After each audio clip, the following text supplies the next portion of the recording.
So dear friends, 4,500 LPUP পোষ্টৰ বিপৰীতে আবেদন কৰা প্ৰাৰ্থীসকলৰ ফাৰ্ষ্ট ভেৰিফিকেশ্যন আৰু ছেকেণ্ড ভেৰিফিকেশ্যন হৈ গৈছে, লগতে থাৰ্ড ভেৰিফিকেশ্যনো আমাৰ ইতিমধ্যে সম্পন্ন হৈছে।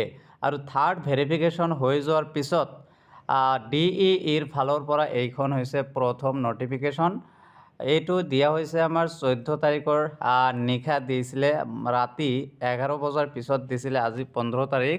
আৰু ইয়াত কোৱা হৈছে যে it is for information of those candidates who were call for the physical document verification against this office notice vide dated 10/2/2026 অৰ্থাৎ 10 তাৰিখে আমাৰ থাৰ্ড ভেৰিফিকেশ্যন লিষ্টৰ নটিফিকেশ্যন দিয়া হৈছিলে, but remained absent for the verification on the notified dates are given a last chance to attend the physical document verification as ফল'জ।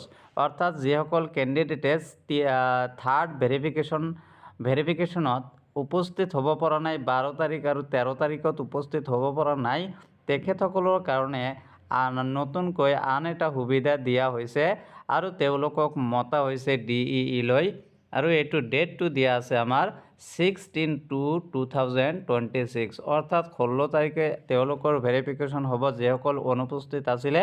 আৰু ৰাতিপুৱা কেইটাৰ বজাৰ হ'ব? 10 বজাৰ পৰা 1 বজালৈ আৰু 2 বজাৰ পৰা বিয়লি 5 বজালৈ ভেৰিফিকেশ্যনটো হ'ব।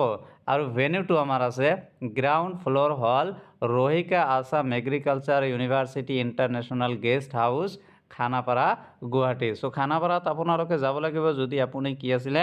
এবচেণ্ট আছিলে। If any other candidates further remains absent in the physical document verification their candidature will outrightly be rejected. অৰ্থাৎ যিসকল কেণ্ডিডেট আন এটা যে সুবিধা দিয়া আছে, এতিয়া আকৌ যদি এবচেণ্ট থাকে তেখেতসকলৰ অট'মেটিকেলি কিন্তু তেখেতসকল বাদ পৰি যাব। All other terms and conditions of the earlier notice will remain same. বাকী যিখিনি নিয়ম নীতি আছিলে আগৰ নটিছখনত উল্লেখ কৰা আছিলে, সেই হিচাপতেই থাকিব। চ' আপোনালোকে যিসকলে এবচেণ্ট আছিলে, আপোনালোকৰ বাবে এইটো এটা সুযোগ। আপোনালোকে গৈ 16 তাৰিখে খানাপাৰাত গৈ আপোনালোকে ভেৰিফিকেশ্যন প্ৰচেছটো কমপ্লিট কৰিব লাগিব। So' thank you very much for ৱাচিং দ্য ভিডিঅ'।